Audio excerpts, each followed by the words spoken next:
What's up mga kayo Cubs? Isang magandang araw po muli sa inyong lahat mga bayang kalarista. Siyempre nagbabalik po muli ang inyong lingkod, Master Lekim, at welcome back po muli siyempre dito po sa ating Master Lekim TV.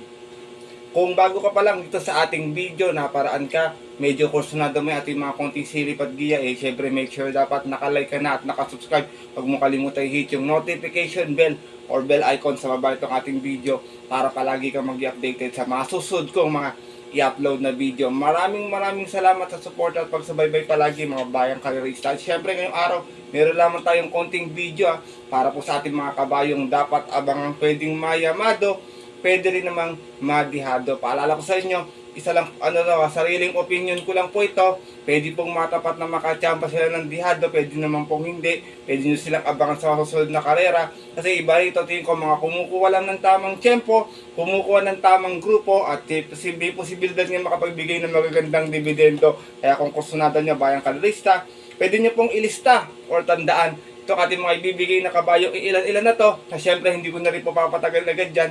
Tara, puntahan natin agad ito matapos lamang syempre ating may creator. Kaya let's go mga kayo Cubs.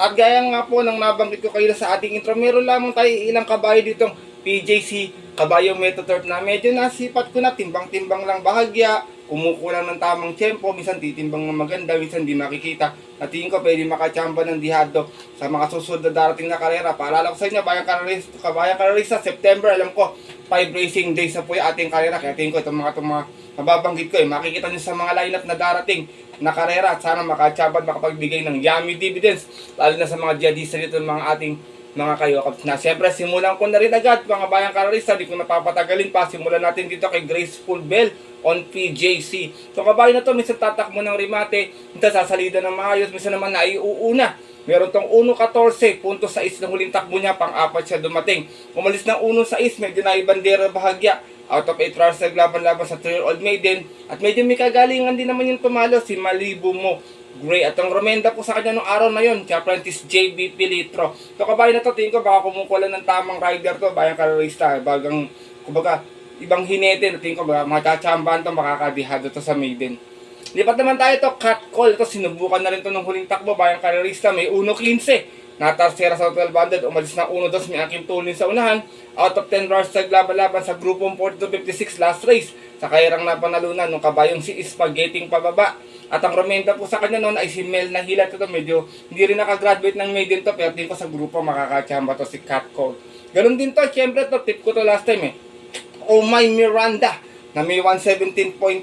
Dumating itong pang-walo noon, umalis ng 6-6 out of 10 rounds naglaban-laban. Ka-rating by 1741 at yun po sa kairang napanalunan ng yamadong si Queen Bell. Same rider na rin, kagabi, sumakay rin dito NJ Esteban para sa ating kalahok na si Oh My Miranda. To di rin nakagraduate ng maiden, baka sa grupo makachamba. Ito si I Told Mama, hindi nanalo sa maiden pero nung grupo nanalo. Di pa naman tayo dito, imported horse Penny Last na mayroong 112 sa 1200 last time. Dumating itong pang-anim, umalis ng 5-7 out of 10 rounds sa laban-laban sa 3-year-old maiden. Sa kayarang napanalunan ng kabayong si Miss Comenezi. Same rider na rin to, tingin ko, baka magpad na hinete, galing to kay CB Garganta. Itong kalawak na si Penny Last. Ito tingin ko, tago yung preba kasi 1-12 rin yung preneba. Bayang kari sa bihira ako makakita ng mga 1-12 na ganyan ang dating. Pang-5 or pang-6 sa pwestuhan, imported pa naman to. Lipat naman tayo to, tumatapang sa laban to. Madalas ko din tinitip to Warframe, na last time nasigunda sa 1400, meron to 127 flat. Umalis ng 2-5. Out of 8 hours naglaban-laban sa 42-56 sa kairang napanalunan ng kabayong si Gemma Bell. Ang remenda po sa kanya nung araw na yon ay si Jim L. Shego. Madalas sumasakay ito si Jerry Shego Jr. Bayang karerista. Sama nyo palagi yan, Wireframe. Mainam manakben dito sa PJC. Eto mga bayang karerista, huwag nyo kakalimutan lagi sa rota. Tingin ko baka kumukuha lang ng tiyempo. May remati na rin bahagya ito kabayong si Sinag na nasigunda naman sa 1300 Invitational Race. Meron tong 122.6, umalis ng 4-6 out of 8 rounds sa laban-laban sa invitational race na napanalunan ng kabayong si Lebayatan. At ang remenda po sa kanya na si Apprentice JB Pilitro, pero mananalo ito tingin ko kay Joe L. Shego, ng kabayong si Sinag. Lipat naman tayo to, laging natitimbang. Medyo napansin ko itong kabayan to, medyo tumapang sa laban. Bayang Clarissa, Ginger Cat na last time. So, Tarsera din dito sa PJC. May 127.8, umalis ng 8-7. Out of 9 runs sa laban-laban sa grupong 40-56 dun sa kayarang napanalunan. Yung kabayong si Grand Laptor. At medyo nagamayan to ni Alison Pabilik. Itong kabayong si Ginger Cat. Ito, isang lagi kong nakikitang kundi Segunda, Tarsera, mga Metro Third, mga PJC, itong kabayong si Mount Jen, at tingin ko anytime pwede makachamba sa invitational race. Segunda to last time, may 123.8, umalis ng 3-6 out of 8 runs sa laban-laban sa invitational race sa kayarang napanalunan nung yamadong si G's Favorite. Ang romenda po sa kanya noon ay si Apprentice JB Pilitro, pero madalas si King Flores sumasakay rito sa kabayong tong si Mount Jen. Lipat naman tayo, imported horse, It's Our Baby, na may 123.8 last time sa 1400, dumating ng Tarsera. Malis ng 4-5 out of 9 runs sa laban-laban sa grupong 57-70, kung saan ang nanalo po doon, yung medyo nag-uumento ng imported na si Mishani Storm. From John Paul A. Guse, pwedeng si Alvin sa makisusunod dito, pero pwedeng si John Paul A. Guse rin na magpanalo. Bayang Clarissa, tingin ko meron na yan, nung ko pa inaabangan yan, It's Our Baby. Dako tayo muli, Master Bell. Ito yung naabangan ko nun minsan, nilolong shot ko pa Pumang-apat to last time, may 126.8. Umalis ng 8-7 out of 10 runs sa laban-laban. Grupong 40-56. Sa kayarang napanalunan nung kabayong si Blackjack to, same rider din to. Tingin ko, hindi rin naalisin kay Pabilik to kasi medyo mainong tinatakbo sa kanya nung kabayong si Master Bell. Lipat naman tayo, Bayang Clarissa, dito tayo sa Metro Turf, kung saan ito, unahin natin si Pinagpala na nakagrupo na ngayon. Itong kabayo na to, tingin ko, pag nakaporma to sa 1200 sa MMTCI, tingin ko makachamba nito.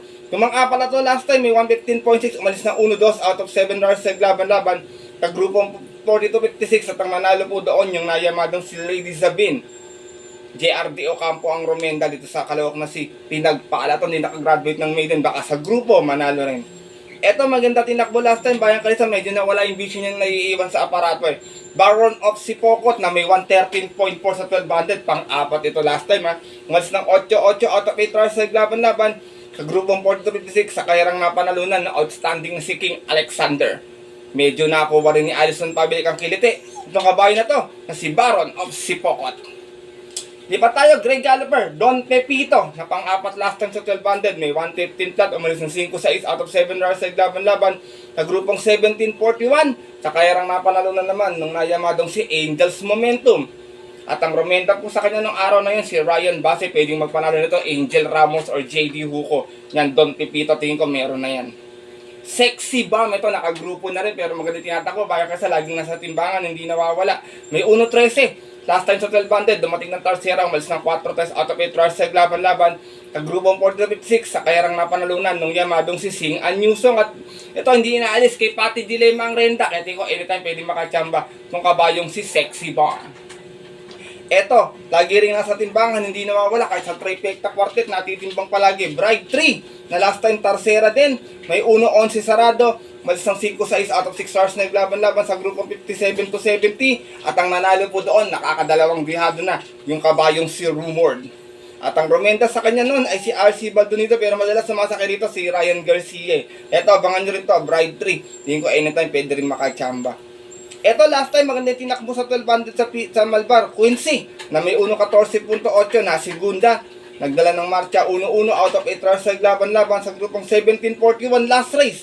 Sa kayarang napanalunan nung kabayong si Imperial Queen. At ang romenda po sa kanya noon ay si Pamboy Ponce. Ito, dihadisa talaga itong Quincy na ito Madalas ito nananalo, dihado Bayang Clarissa.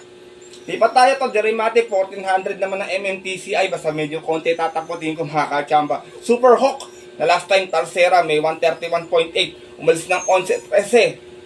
Out of 13 runs sa laban-laban sa isang special race sa karerang napanalunan nung yamadong si ICU. At ang romenta siyempre si Kuya Valdelema para sa ating kalahok na si Super Hawk.